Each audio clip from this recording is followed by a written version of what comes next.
Pemirsa, selama bulan Juli 2025, Satlantas Polres Tabanan berhasil menindak pelanggaran sebanyak 77 pelanggar penggunaan knalpot brong. Hasilnya mayoritas adalah anak muda. Kapolres Tabanan AKBP Iputu Bayu Pati menyampaikan pelanggaran knalpot brong masih menjadi perhatian karena dampaknya yang mengganggu ketertiban umum, kenyamanan masyarakat, serta berpotensi menimbulkan polusi suara yang tidak sehat. Total ada 31 knalpot brong yang disita, 2 unit sepeda motor, 24 STNK, dan 20 SIM-C.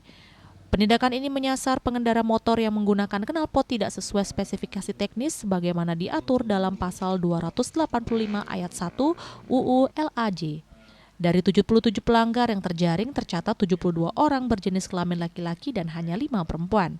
Pelanggaran paling banyak terjadi pada kelompok usia 21 hingga 25 tahun yakni sebanyak 52 orang, disusul usia 15 sampai 20 tahun sebanyak 15 orang dan 10 orang di rentang usia 26 sampai 30 tahun.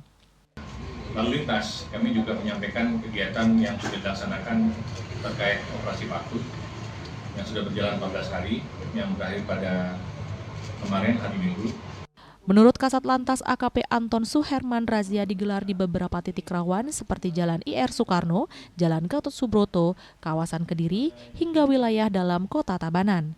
Penindakan dilakukan dengan metode hunting system dan razia gabungan. Berbagai motif pelanggaran ditemukan di lapangan, mulai dari penggunaan knalpot brong sebagai simbol komunitas, ada juga untuk gaya hidup hingga sekedar menunjukkan keberanian. Raiswantara, Bali TV.